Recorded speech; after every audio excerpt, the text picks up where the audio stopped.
Salut les amis, j'espère que vous allez bien ce matin, j'espère que vous êtes en forme. Moi je vais super bien, c'est vrai qu'ici il ne fait pas beau temps, le soleil a disparu, la pluie est revenue, mais c'est pas grave, on fait avec quoi, donc c'est ça. Alors les amis, pour vous qui m'avez découvert peut-être pendant la période électorale aux États-Unis, vous savez que j'étais pas quelqu'un de neutre pendant cette période. Au contraire, j'ai battu campagne contre Trump parce que pour moi c'est quelqu'un qui ne mérite pas de diriger les États-Unis quoi. Ça c'est mon avis. Donc lorsque j'essayais de voir quel était le bilan de son premier mandat et même déjà qui est sa personne, la personne du président Trump, pour moi c'était un candidat inacceptable. C'est vrai qu'il a gagné, c'est vrai qu'il a été élu par la majorité des Américains.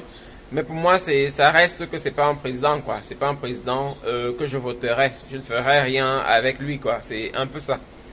En tout cas, donc c'est ça. J'ai battu campagne contre lui parce que pas parce que j'étais contre toutes les idées qu'il proposait, mais parce que lorsque je faisais la moyenne de toutes les idées, pardon, qu'il proposait, j'étais plus d'accord avec les démocrates, quoi. C'est un peu ça. Donc c'est cela que je suis allé avec les démocrates.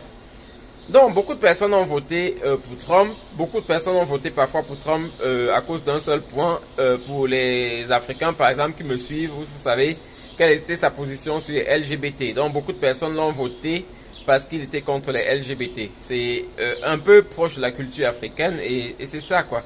Mais ce qu'on a oublié, c'est que c'est pas seulement ça. C'est pas seulement pour cela qu'il est président, quoi. Il avait beaucoup d'autres points qu'il défendait, parmi lesquels l'immigration, par exemple. Et pas seulement l'immigration, mais même le fait de pouvoir se déplacer librement aux États-Unis. Donc, c'est un peu ça. Ça fait maintenant une semaine ou un peu plus qu'il a publié une liste des pays qui sont désormais interdits d'entrer aux États-Unis. Et là, on parle d'entrée pour le tourisme, entrée pour beaucoup de visas qui sont suspendus. C'est vrai que pour ces mêmes pays, on peut entrer avec la green card sans problème, on peut entrer pour le regroupement familial sans aucun problème.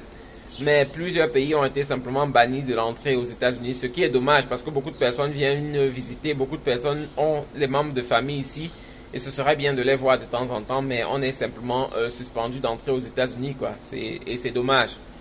Alors, il y a une nouvelle liste de 36 pays qui va s'ajouter à cette liste qu'on a eue la semaine passée, ou bien ça fait un peu plus d'une semaine, qui est maintenant de 36 autres pays. Donc, il y aura 36 autres pays qui vont peut-être s'ajouter à ces 19 pays qu'on a déjà, qui ne peuvent plus entrer librement aux États-Unis.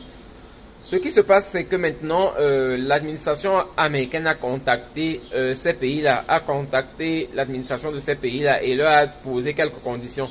Les conditions qu'on leur a posées ne sont pas encore claires. Donc, pour le public, c'est pas encore clair. C'est vrai que si vous avez des personnes qui travaillent dans ces administrations-là, peut-être vous pouvez être au courant, mais pour le public, c'est pas officiel ce qu'on leur a demandé de faire, quoi. Donc, actuellement, on leur a donné un délai de quelques jours, donc jusqu'à mercredi, ils doivent déjà se prononcer sur un certain point. Et c'est là qu'on va voir, même si on continue avec certains pays parmi eux, quoi. Donc, on leur a donné à ces pays-là, et c'est pas seulement les pays africains, il y a plusieurs pays. On leur a donné un délai jusqu'à mercredi prochain 8 heures. Et mercredi prochain 8 heures, ils doivent déjà avoir envoyé quelque chose. Donc, parmi les choses qu'on leur demande de rectifier, ils doivent déjà avoir rectifié quelques-unes et ça fait qu'on va leur donner encore un délai de 60 jours quoi, pour pouvoir remettre les choses en ordre. Et passé ces 60 jours-là, tous les pays là vont rentrer dans la liste des 19 qu'on venait de publier quelques jours avant, quoi. Et ils ne pourront plus entrer aux États-Unis librement. Donc, on a une nouvelle liste, mais la liste n'est pas effective maintenant déjà. C'est une liste qui va entrer en vigueur après un certain temps, quoi. C'est vrai qu'avec le président Trump, on ne sait jamais. Par exemple, comme on leur donne un délai jusqu'à mercredi prochain, donc mercredi prochain 8 heures. Peut-être s'il y a certains pays qui ne réagissent vraiment pas, on va les suspendre directement. Il suffit seulement d'un décret et les pays sont suspendus, donc c'est un peu ça. Pour les résidents de ces pays-là, c'est vraiment dommage. C'est dommage d'avoir, ou bien d'être entré dans la liste, encore la liste qui va souffrir pour entrer aux États-Unis. Mais la réalité, c'est que la liste n'est pas encore effective. La seule liste qui est effective jusqu'à présent, c'est la liste des 19. Les 36 qui viennent de s'ajouter là-dessus, on est encore dans les négociations.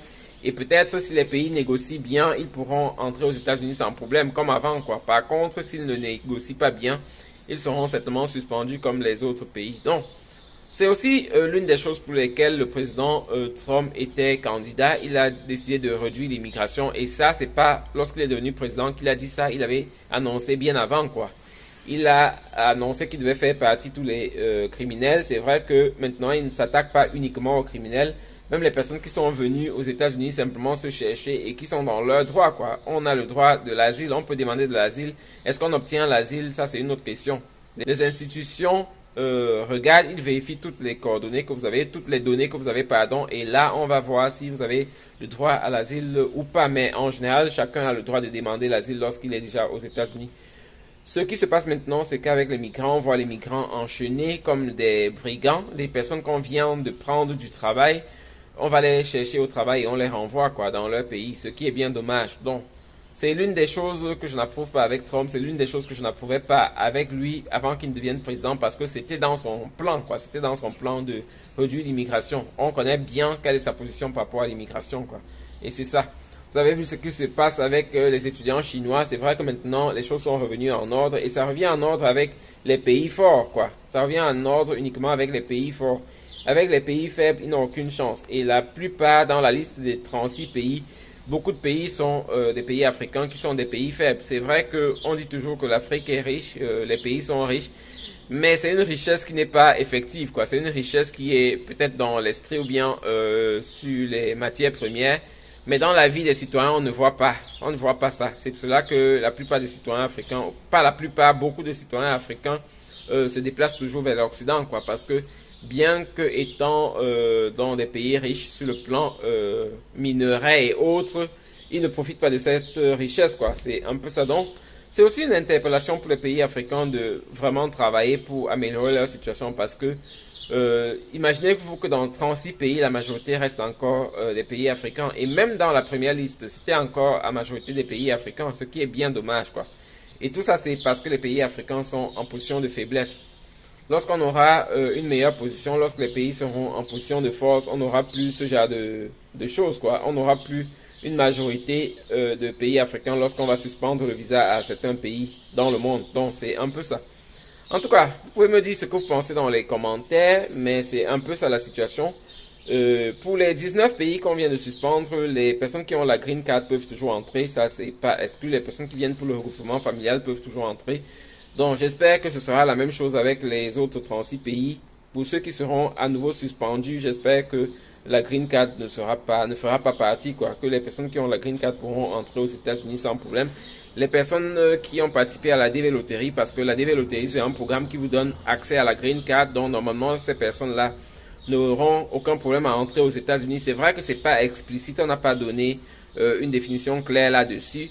Mais je pense que comme c'est un programme qui donne accès à la green card et que les green cards peuvent entrer aux États-Unis sans problème, toutes les personnes qui ont participé à la loterie et qui ont gagné pourront par conséquent entrer aux États-Unis aussi sans problème. Donc c'est un peu ça. C'est la précision que je voulais faire ce matin dans cette vidéo parce que plusieurs personnes m'ont déjà posé la question, quoi. Surtout les gens qui ont participé à la DV Loterie. Je pense que les gens qui ont participé, qui ont gagné ne sont pas touchés par cette loi-là, même si on suspend 36 autres pays. Donc c'est un peu ça. Partagez la vidéo avec vos amis, avec ceux qui ont participé à la DV Loterie pour qu'ils soient au courant de l'information et qu'ils soient prêts parce que il y a des gens aussi qui ont des visas touristes et lorsque ce sera suspendu, peut-être vos visas seront simplement suspendus, quoi. Donc pour ceux qui ont des visas actuellement et qui veulent encore visiter les États-Unis, peut-être c'est le moment de visiter maintenant avant que les lois viennent encore pour certains pays. Donc c'est un peu ça. En tout cas, c'est ce que je voulais partager avec vous. Passez une bonne journée. On se revoit dans de nouvelles vidéos. Bye.